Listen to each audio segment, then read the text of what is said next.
right. Given the outrage that followed the passage of the Electoral Act, some Nigerians are still hopeful that the National Assembly may move to redeem its image when a joint committee of the Parliament is set up to harmonize the proposed legislation. The Senate, in the passing of the bill last week, had amended Section 52, subsection 2, to provide for electronic transmission of the results by the Independent National Electoral Commission, subject to the unconstitutional approval of the Nigerian Communications Commission and the National Assembly. The House of Representatives, on the other hand, in the passing of the same legislation, maintains that the clause as presented by a standing committee on INEC, Clause 52, subsection 2, passed by the House vote reads, voting at an election and transmission of results under this bill shall be in accordance with the procedure determined by the Commission. So to discuss the event leading up to the passage of the bill and if it can be remedied to meet the desires of Nigerians and those that yearn for free and credible elections, we are now being joined from our Abuja studios by Senator Olubunmi Adetunmbi, the senator representing Ekiti North in the National Assembly. Good morning, Senator, and welcome to the show. Senator, good morning. How did you vote, and what informed the way you voted at first? Well, thank you very much for having me on this program. Sometimes circumstances create problems beyond our control. I was not in the chamber on the day of that deliberation and elections on that bill for official reasons. I was out of base, so I was actually not available in the chamber. And so I did not vote. I was one of the 28 senators that was absent from the chamber on that day. Okay, Senator, can I rephrase? How would you have voted if you had voted on that issue? Well, to start with, the original draft of the committee was very much in sync with what happened in the House of Representatives, which said that INEC can do electronic transmission in circumstances that will be under its judgment and purview. And I found that a good position to take, and that will have been my position actually, because the INEC is an independent institution, which means it should have operational control of its decisions and take full responsibility for its decisions and account to the public. That will have been, a win-win situation, which was ab initio the recommendation of the INEC committee that was led by Senator Kabiru Gaya and other eminent senators, Nigerians, who served on that committee. But I think somewhere along the line there were debates for and against about the tele-density, the internet density in the country, which led to the amendment to that particular clause that subjected INEC to some external verification by the National Communications Commission. The issue here are issues of perspectives rather than a right or wrong issue. There are people who believe for constituency representation and uniformity that they needed to ensure that their constituency and their results are not compromised. And I think that informed that amendment. But left to me as a person, quite frankly, I was going to enter into the chamber if situation permitted me on that day to say let's be minimalist in this legislation without appearing to be micromanaging an independent institution or create a law that tends to suggest that the parliament does not have confidence in the judgment of people that have been assigned the responsibility of running INEC, as it were. These are some of my own personal thoughts. But be that as it may, the Senate has taken a position. It is a chamber position, which, in my view, is still work in progress. And when we cross that bridge, we can still talk more about this. Well, Senator Adetunmbi, it's good to see you again.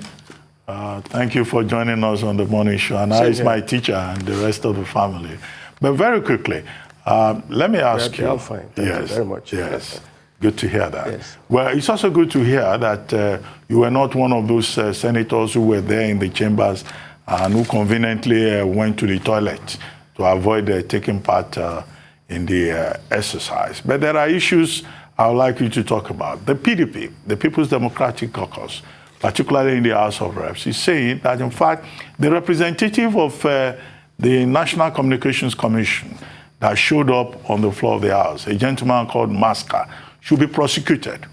That's the story on the front page of the this day newspaper today, because he lied to the House, they allege, with regard to, one, a technical committee report agreed upon between INEC and the NCC in 2018, and then another memorandum of understanding agreed upon in 2019, or ahead of the elections, or maybe after, indicating that, in fact, there is capacity up to about 74.2% of polling units to be able to do electronic transmission of results.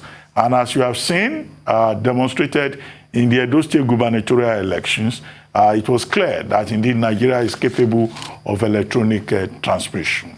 Now, PDP is also alleging that INEC officials were not given the opportunity to appear before the National Assembly to make their case. In the instance, they've been making their case on the pages of newspapers to say that electronic transmission is indeed possible.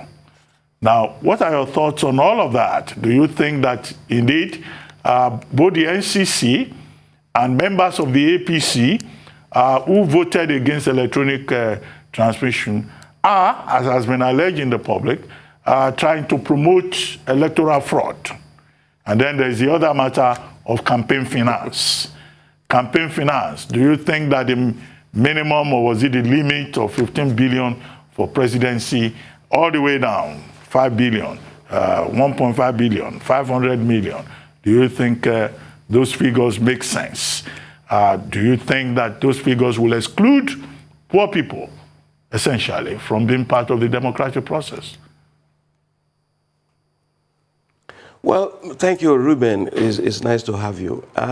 You've raised a lot of issues that are in the realm of conjecture, particularly with respect to what one person said about, what the NCC person that came on the floor said. I mean, these are matters that are verifiable, and if there indeed exists a report that speaks to that internet density in the country, it's neither here nor there. My point is that when you have an independent institution, it's good to allow that independence to exist under the law, and trying to take that independence away will always lend itself to this kind of controversy. And I've said, and in the opening statement before the takeoff of this interview, the narrator had rightly said that this is still very much work in progress. A conference committee is going to come up because the version of the House of Representatives is different from that of the Senate in many significant ways and across other clauses. That, to me, is an opportunity for review, for reconciliation of perspectives, that gives a law that does not contravene the Constitution and resonates well with the people of the country, because these laws are meant to be obeyed, and people are already raising issues, concerns, and these are not, information that the National Assembly is going to ignore. After all, who are we? We represent the people, and the people are saying this, and our processes still holds substantial opportunity for reflection of these diversities of opinion. It's a human institution, and it doesn't claim any right to perfection. So that is the way I'm going to respond to that. On election funding, how much should a president spend or a governor spend, and down the line. Usually, when you want to impose fines, levies, or financial values to a particular law, it's always good to err on the side of caution, be conservative in such provisions, because you can't be changing laws every year. So the tendency is to look for an upper limit that can stand the test of time. It does not, the law is not literally saying you have to spend that amount of money. It's only setting a limit. You may end up doing $1 billion or 2 or 3, but if you pitch it too low, the law becomes obsolete in such a short time. So this is, I think, the principle behind those values. And no law is cast in stone. Anyway, laws are always subject to reviews, amendment from time to time, either to up something or to lower it in terms of values. These are possibilities. So we cannot say that the amendment to the Act in the current year is going to be the last we are going to see. In any case, it's not over. It's not over. There's still going to be a conference committee, an opportunity to reflect, to respond, and to address all of these concerns that seems to be generating so much controversy currently. Well, some people will say it's the thought that matters. The fact that, for instance, Senator, should you want to return to the Senate in the next election, your campaign spending limit was raised from 40 million naira to 1.5 billion naira. Some will say perhaps Nigerian politicians have so much money, they're exposed to too much money. But my question really is about the relationship between the Southern National Assembly caucus members and the governors from the southern region.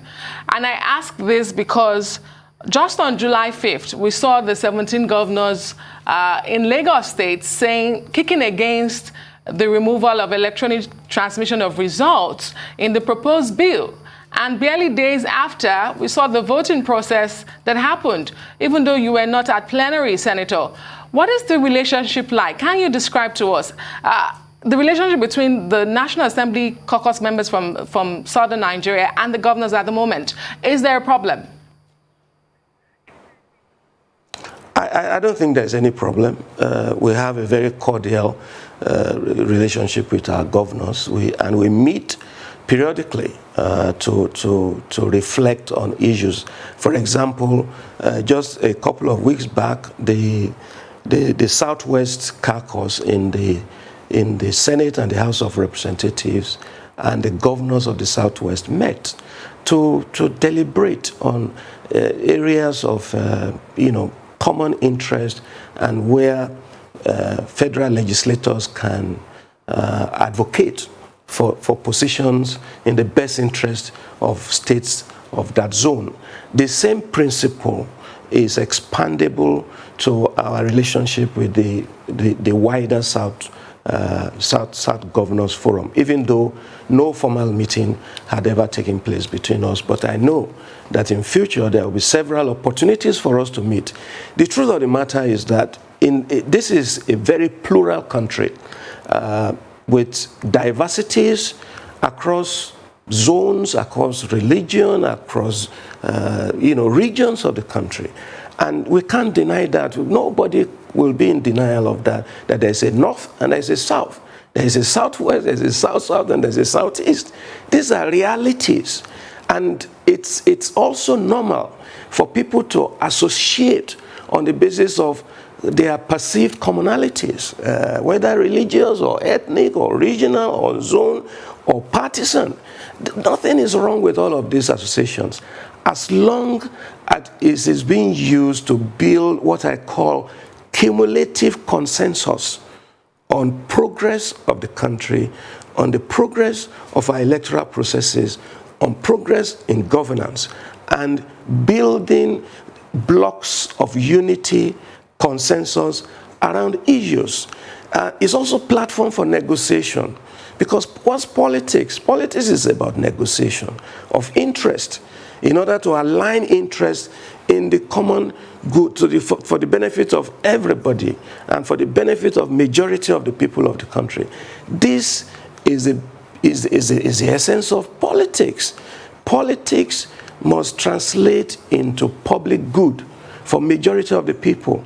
And one of the ways of doing that is building consensus on a cumulative basis, as it were, like you are building a house.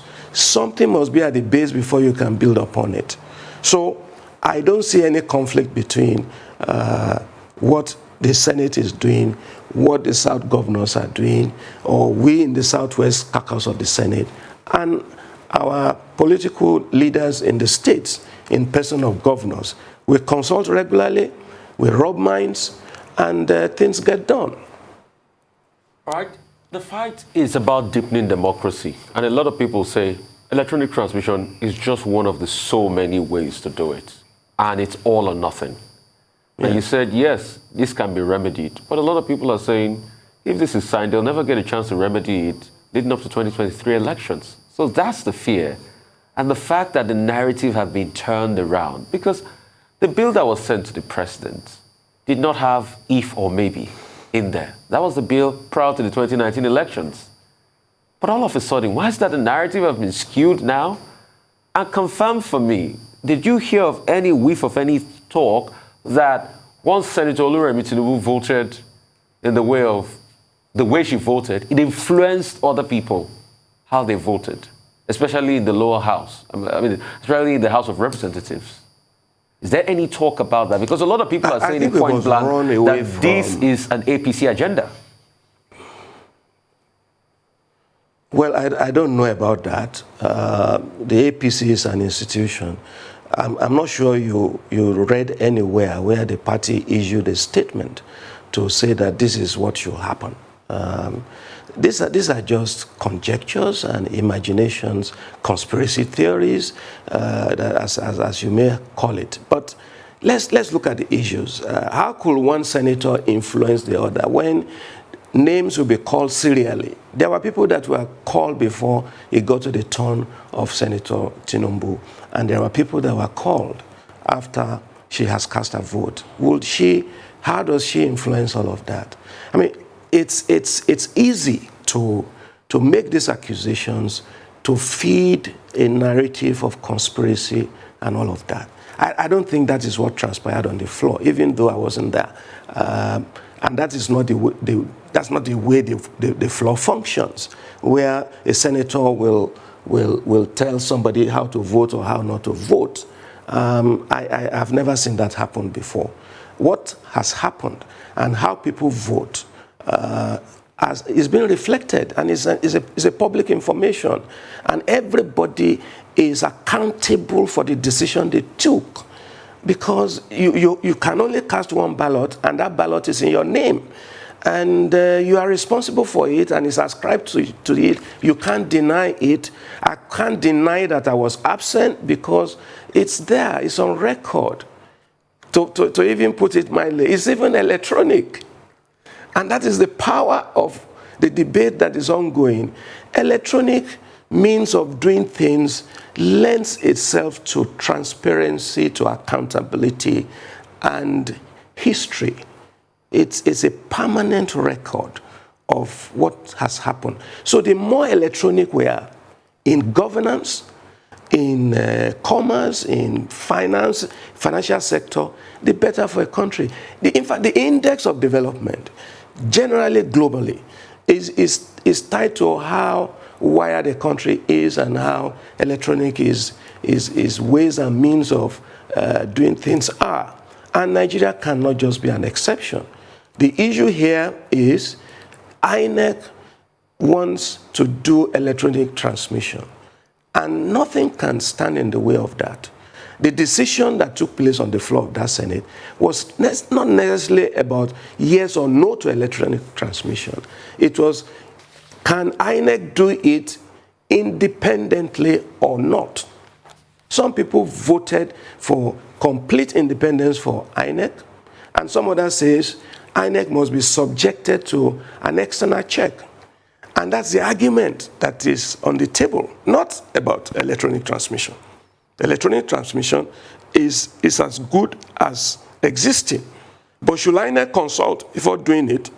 I will have voted for INEC to be given full independence and make it accountable for its own decisions so that it doesn't come back to us and say, oh, I was misled by NCC. And then it becomes a game of buck passing. That is my position as Senator Olubunmi Adetunmbi. Because law must be balanced between intention and discretion. The intention of the law should be give us a credible election that is transparent, that you can account for and be held responsible and accountable for. Give it to us with speed so that results of election can be real-time online in as many locations as possible. The discretion for doing that, I would have thought should be left to INEC to account for. We should also know that the people that are managing INEC were screened and cleared by the Senate of the Federal Republic. And it should be assumed that we are not afraid or unsure of the integrity, the competence, and the capacity of people that have passed through the chamber to be cleared in this office. The benefit of the doubt in terms of good judgment should be left to them and not second-guess them that if they peradventure they want to do something wrong, let someone else check them. Then where the independence is lost. This is the point. And I am saying to you here that the process of legislation is not over. There is going to be reconciliation between position of the green and the red chamber. And this is the window of opportunity that I think the parliament has to respond to all of these controversies and demand for re-examination of his position.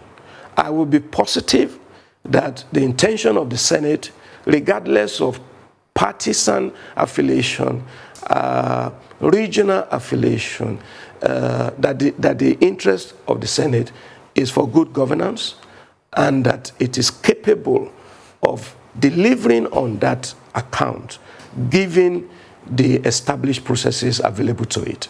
Well, Senator Adetunmbi, we have just about 2 minutes to go. But I want to seize the opportunity of this conversation to ask you to comment on something that is also topical and also political. Yesterday, Sunday Igboho was reportedly arrested in Benin Republic. Before then, we had the case of Nnamdi Kanu, who was extraordinarily rendered, we're told, from Kenya to Nigeria. In both cases, their constituencies, the Southeast and also the Southwest, have been saying, look, these two gentlemen have no case to answer, and that Nigeria should concentrate more on going after bandits and terrorists who are doing great damage to Nigeria. What do you think? You see, I don't think anybody in Nigeria should have the capacity to function above the law and above the rules of the game. Therefore, things like invasion of homes of people without court injunction are not things that should happen in a democratic space. And for issues like extradition, international policing arrest, there are protocols to all of this. And so without politicizing what ordinarily resides in the purview of law and order and justice, I will say that our country, and indeed any decent democratic state, should stay within the ambience of law, rule of law. That is what defines a democracy from an autocracy or from a dictatorship. It is about rule of law. The only thing I can say in response to you is that let the law take its course. And where there are infractions, that's why we have courts. Let the court intervene. Let people go to court to seek redress and enforce their rights according to the law. It's not good to invade a person's house. The other part of the issue here is that whatever happens concerning law and order in any given state in this country should, for goodness sake, involve the government of the state. That's why governors are called chief security officers of their state. They should not be blindsided in doing things.